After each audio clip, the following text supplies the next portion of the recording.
गीता के बारे में जहाँ तक मैं समझ पाया हूँ कि गीता पूरे मानव जाति की बात कह रहा है, किसी धर्म विशेष, किसी क्षेत्र विशेष की बात उसमें नहीं समझना चाहिए। वो बहुत ही यूनिवर्सल जिसे कहते हैं, वो उसका सेंस है। तो भागवत गीता पढ़िए और लोगों को संदेश दीजिए, ऐसा कुछ नहीं करना है। यदि मतलब प्रवचन की तरह उन चीज़ों को पढ़ने वाली बात भी, या उस तरह पुराने फार्मूले को भूल जाइए। मैं तो बहुत सारे देखता हूँ गीता बांटते रहते हैं इस्कॉन वाले लोग जी, और किताब अपना पहन के, तो मुझे लगता है कभी मुझे लगता है कि ठीक है, वो अपना प्रयत्न कर रहे हैं अपने तरीके का। आज के समय में इन चीज़ों को लाने के लिए क्या आधुनिक तरीका हो सकता है जिसे यूथ पसंद करे, या पुराने लोग भी उतना ही उसमें आनंद ले सकें। और सच तो ये है कि सिर्फ पढ़ने और पढ़ लेने और पढ़ा लेने से मतलब नहीं है, किताब बांट देने से।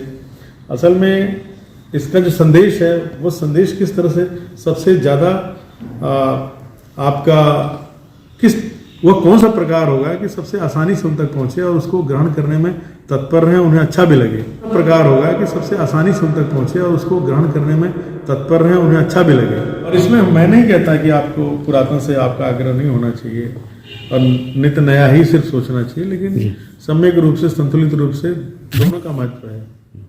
ना हम पीछे जी सकते हैं और ना ही परंपराओं में ज़्यादा जी सकते हैं, ना ही हम उन आधुनिकता में जो बहुत सारी वर्जनाओं को पैदा करता है। सबके बीच में एक संतुलन की तो आवश्यकता रहती है।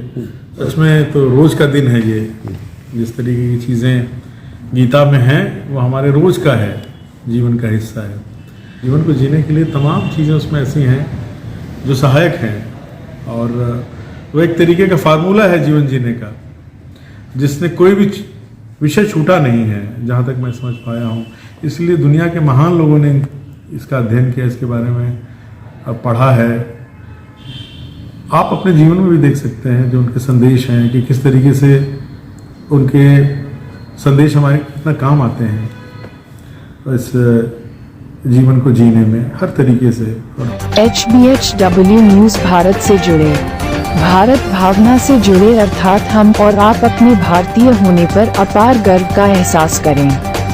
जिन लाखों अमर बलिदानियों, शहीदों और करोड़ों त्यागियों ने हमें और हमारी पीढ़ियों के लिए अपना तन, मन और धन बलिदान किया, उन्हें वर्ष में केवल 2 दिन ही नहीं, उन्हें हम हर दिन नमन करें। HBHW न्यूज़ भारत को करें लाइक, शेयर, सब्सक्राइब। मृत्यु तो केवल एक पड़ाव है पार्थ, केवल एक पड़ाव। सांस का अंत पवन का अंत नहीं है। यूं समझो पार्थ कि प्राणी तो पहले बालक होता है, फिर वो बालक युवा हो जाता है, फिर वो युवा वृद्ध और फिर मृत्यु। किंतु ये यात्रा तो शरीर की है। आत्मा तो इससे भी आगे जाता है। वो एक शरीर को त्याग कर कोई और शरीर धारण कर लेता है। मैं जानता हूं कि मैं धर्म और अधर्म के बीच में खड़ा हूं, किंतु यह निर्णय नहीं ले पा रहा हूं कि धर्म किस ओर है और अधर्म किस ओर। मेरा मार्गदर्शन कीजिए केशव। इंद्रियों को सुखा देने वाले शौक से बचने का मार्ग दिखलाइए मुझे।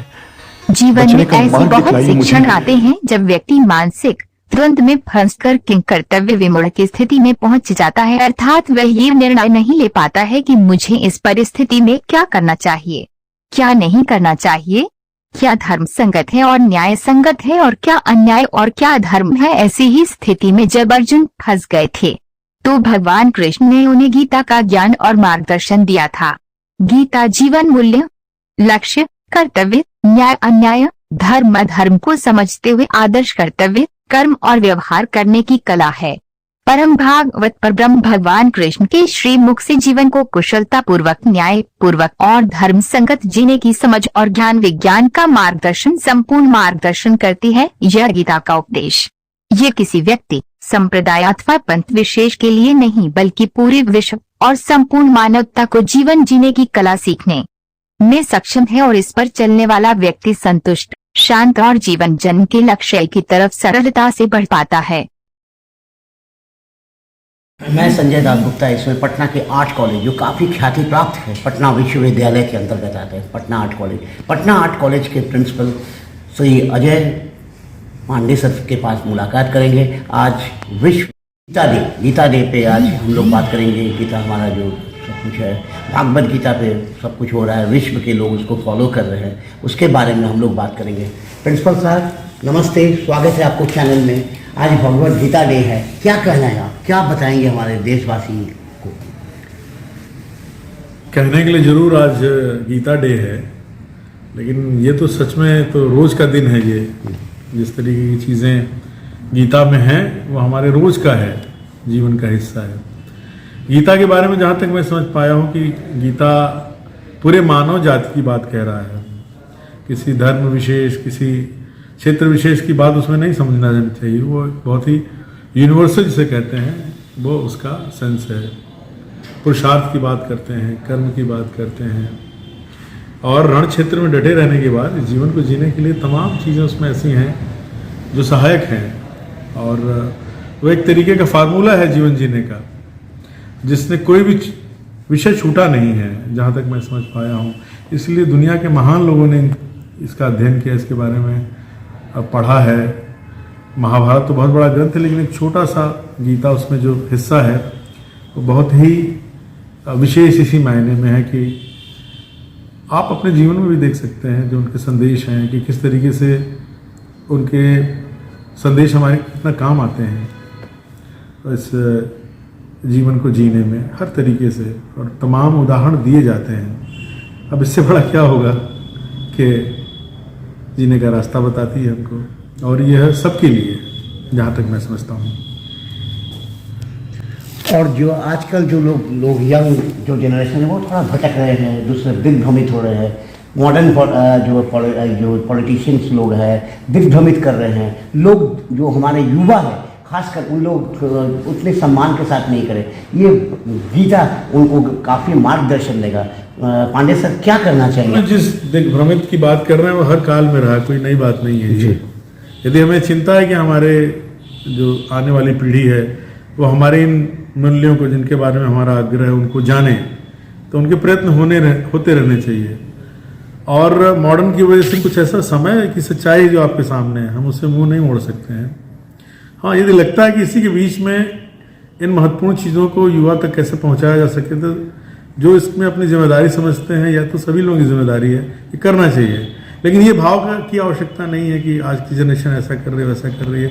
असल में जो पीछे घटा उसका आज परिणाम है, ये हम मान सकते हैं। इसलिए उससे घबराने की कोई बात नहीं है। और उनमें बहुत ऐसी चीज़ें युवा पीढ़ी में है जो पुरानी पीढ़ी में नहीं थी। वो विशेषताओं को हम लोग छोड़ देते हैं, तो हम बहुत सिलेक्टेड बोलते हैं कि आज की युवा पीढ़ी भटक गई है। तो ऐसा नहीं है, उसमें से बहुत सारे लोग अच्छा भी कर रहे हैं और उन मूल्यों को लेकर आगे भी बढ़ रहे हैं जिनकी बात आप कह रहे हैं। लेकिन यह है कि यदि हमें इसकी चिंता है तो हमें प्रयत्न करते रहना चाहिए, लोगों को सजग बनाने के लिए और जागरूक बनाने के प्रयत्न करते रहना चाहिए। उनमें से एक है जो आपका प्रयास है। तो भागवत गीता पढ़े और लोगों को बताए, संदेश को दे और किताब को सब लोगों को दे, इसके बारे में क्या बोलना चाहिए? इसके बारे में तमाम गीताओं की गीता की जो पुस्तकें उनके बारे में आपने सुना होगा। तिलक के भाष्य की बात कही जाती है। विनोबा जी ने गीता की टीका लिखी है। अनासक्ति योग के नाम से गांधी जी ने भी इसके बारे में, और महत्वपूर्ण विषय को लोगों ने अलग अलग तरीके से इसके बारे में अपनी बातों को कहा है। तो अब क्या है, आज का समय उन संदेशों को आज के कलात्मक तरीके से किस तरीके से उनके बीच में लाया जा सकता है। हमारे पास एक्सप्रेशन के बहुत सारे तरीके हैं। चतुर्वेदी बद्रीनाथ ने, जिनको साहित्य अकेडमी पुरस्कार मिला हुआ था, उन्होंने महाभारत की नई व्याख्या, नई तरीके से अपनी बातों को कहा था। तो आज के समय के हिसाब से यदि उस प्रकार की रचना होगी, वह रचना इन मूल्यों, इन बातों, इन सिद्धांतों को बताने और समझाने के लिए आज के टूल की ज़रूरत है, तो उसमें आप कर सकते हैं। आपने देखा होगा कि आजकल के नाटक जो है बहुत सारे पौराणिक विषय होते हैं, मगर आधुनिक उसकी प्रस्तुति होती है। तो समय, इस समय में वो किस प्रकार से परिलक्षित हो रहा है, या साहित्य हो या कला हो, तो ये सब तरीके हैं। इस तरीके से आप उनको ला सकते हैं, उनकी प्रस्तुति कर सकते हैं। आपने अंधा युग के बारे में सुना होगा, धर्मयुग, वो भी एक रचना है और किसी खास पौराणिक विषय को ला के समसामयिक तरीके से प्रस्तुत किया गया। ऐसे बहुत सारे आपको मिलेंगे। तो हम आज के समय के साथ खड़े हैं कि नहीं हैं। यदि आप समय के साथ और आज के औजार से लैस नहीं है तो आप आज के समय के लोग आपके साथ नहीं रहेंगे। जगह अपने को रख के देखता हूँ तो मुझे बहुत अच्छा नहीं लगता सोच के कि मैं इस तरह से क्यों करूं। ठीक, उनका अपना तरीका है, मुझे उससे एतराज नहीं है, लेकिन वह कौन सा उपाय है जो सीधा लोगों तक पहुंच सके, खाना पीना की तरह आसानी से रुचिपूर्वक उसे ग्रहण कर सके, उसकी तो आपको करनी पड़ेगी, उसकी तैयारी करनी पड़ेगी। वो क्या रूप हो सकता है ये अलग बात है, उस पर बात अलग से हो सकती है। सर धन्यवाद इस बात को लिए। गीता संदेश, ये थे हमारे Ajay Pandey sir, Patna art college के प्रिंसिपल सर, जो काफ़ी अच्छे संदेश बताएं भागवत गीता पे। और आज गीता डे है, उन्होंने यूथ को बताएं किस तरह से क्या करना है, आगे क्या करना है, रणनीति क्या है, इस तरह को बताएं। धन्यवाद। लोग तो जन्म लेते हैं। हाँ, लोग जन्म तो अवश्य लेते हैं पार्थ, किंतु इस तर्क को तनिक आगे बढ़ाओ महाबाहो, तनिक आगे बढ़ाओ। जो जन्म लेगा उसकी मृत्यु तो निश्चित है, तो निश्चित का शोक क्यों? जन्म लेने वाले को एक न एक दिन तो मरना ही है, और यह मृत्यु भी अंत नहीं है, क्योंकि मरने वाला फिर जन्म भी लेगा। यह तो एक अटल सत्य है पार्थ, और इस अटल सत्य को कोई टाल भी नहीं सकता। न तुम, न मैं, न कोई और। गंगा पुत्र भीष्म के पास तो इच्छा मृत्यु का वरदान है, किंतु मृत्यु तो फिर भी अटल है न पार्थ।